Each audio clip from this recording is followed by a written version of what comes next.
তো এক জায়গা থেকে অন্য জায়গায় একজনের কাছ থেকে আরেকজনের কাছে টাকা ট্রান্সফার খুব সহজেই বিকাশে, রকেটে, নগদে আমরা করতে পারি, কিন্তু সমস্যা হচ্ছে এগুলোতে খরচ বেশি।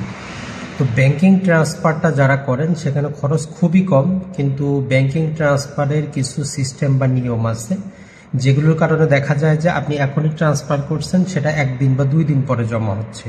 তো কোন পদ্ধতিতে ট্রান্সফার করলে কত টাকা তাৎক্ষণিক জমা হবে, ব্যাংকিং ট্রান্সফারের নিয়মগুলো আমরা একটু জেনে নিই। দেখেন, বাংলাদেশে সবচেয়ে বেশি যেটা ব্যবহৃত হয় সেটা হচ্ছে ইএফটি। আপনি সরকারি বেসরকারি যত প্রকার চাকরি বাকরি, স্যালারি, পেনশন এগুলো আসে সব কিছু ইএফটির মাধ্যমে আসে। ইএফটিতে খরচ কম, কিন্তু এটার একটা সমস্যা হচ্ছে যে এটা আজকে যদি আপনি ইএফটি করার জন্য টাকাটা দেন, এটা পরবর্তী দিন গিয়ে যুক্ত হয়। ধরেন যে আজকে 1টার পূর্বে যদি আপনি টাকা পয়সাটা দেন, যে আরেকজনের অ্যাকাউন্টে আপনি টাকা পাঠাচ্ছেন 50,000 ইএফটির মাধ্যমে, ওই টাকাটা আজকে জমা হবে না, ওইটা কালকে ওয়ার্কিং ডেতে যুক্ত হবে। এরকম যদি বন্ধ থাকে, ছুটি থাকে, তখন 2 দিন 3 দিন পরে যুক্ত হয়। তো ইএফটি হচ্ছে নর্মাল প্রক্রিয়া, যেখানে পরবর্তী ওয়ার্কিং ডে এর মধ্যে টাকাটা জমা হয়, যদি আপনি পূর্ববর্তী ওয়ার্কিং ডে এর 1টার পূর্বে জমা করেন। এর পরবর্তীতে আসি আমরা আরটিজিএস।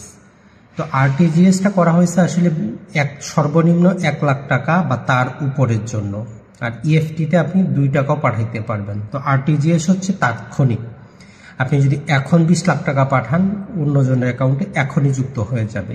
তাহলে আরটিজিএস হচ্ছে তাৎক্ষণিক, তবে শর্ত হচ্ছে 1 লাখ টাকা বা তার উপরে করতে হবে। আর আরটিজিএস সবসময় করা যাবে না, ব্যাংকিং আওয়ার আছে যেগুলো বাংলাদেশ ব্যাংক ঠিক করে দেয়, কখনো 10টা থেকে 1টা পর্যন্ত, কখনো 10টা থেকে 2টা পর্যন্ত। তো টাইমিংগুলো চেঞ্জ হয়। তো আপনি যদি বেশি অ্যাকাউন্টের টাকা এক জায়গা থেকে আরেক জায়গায় সেন্ড করতে চান, সবচেয়ে বেস্ট উপায় হচ্ছে 10টার পরে ব্যাংকে যাবেন, যে ব্যাংকে পাঠাবেন যে এই ব্যাংকে আপনি এত লাখ টাকা আরটিজিএস করবেন, খরচ সামান্য। এর পরবর্তীতে হচ্ছে এনপিএসবি। যেমন ধরেন যে আপনি রাত 10টার দিকে একজনের কাছে 10,000 টাকা, 20,000 টাকা, 50,000 টাকা পাঠানো দরকার। এখন ওয়ার্কিং আওয়ার ছাড়া তো টাকা ট্রান্সফার হয় না। তো এই জন্য আগে যেভাবে আমরা ভিসা কার্ড, মাস্টার কার্ড জানতাম, এই ভিসা এবং মাস্টার এরা 24 আওয়ার সার্ভিস দেয়।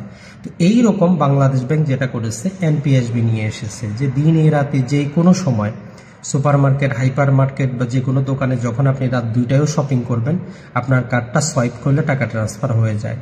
তো এই জন্য আপনি যদি ব্যাংকিং এর ক্ষেত্রেও অনলাইন নিজস্ব ব্যাংকিং থাকে, আপনি রাত 3টার দিকেও কি করতে পারবেন, ম্যাক্সিমাম 50,000 টাকা পর্যন্ত এক ট্রানজাকশনে আপনি আরেক অ্যাকাউন্টে ট্রান্সফার করতে পারবেন। তাহলে এনপিএসবির জন্য কোনো প্রকার টাইমিং নেই, 24 ঘন্টায় কাজ করবে, তবে 1 ট্রানজাকশন 50-এর বেশি হবে না। তাহলে আমরা 3টা জানলাম। নর্মাল স্বাভাবিক প্রক্রিয়া, পরবর্তী দিন যদি আপনি টাকা পাঠাইতে চান, যেই কোনো পরিমাণ 1 টাকা থেকে শুরু করে আনলিমিটেড ইএফটিতে পাঠাবেন। আর যদি আপনার টাকাটা তাৎক্ষণিক প্রয়োজন পড়ে ওয়ার্কিং আওয়ারের মধ্যে আর 1 লাখ টাকার বেশি হয়, তাহলে আরটিজিএস করবেন।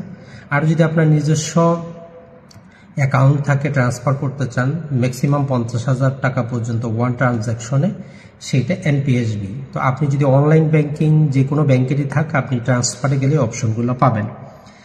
আর যেটা হয় সেটা হচ্ছে যে দেখা যায় ইসলামিক ব্যাংক একটা সুবিধা দেয়, সেটা হচ্ছে তার একই জেলার মধ্যে যদি ব্রাঞ্চগুলো হয়, সেক্ষেত্রে কোনো প্রকার ফি ছাড়াই সাথে সাথে যুক্ত হয়ে যায়।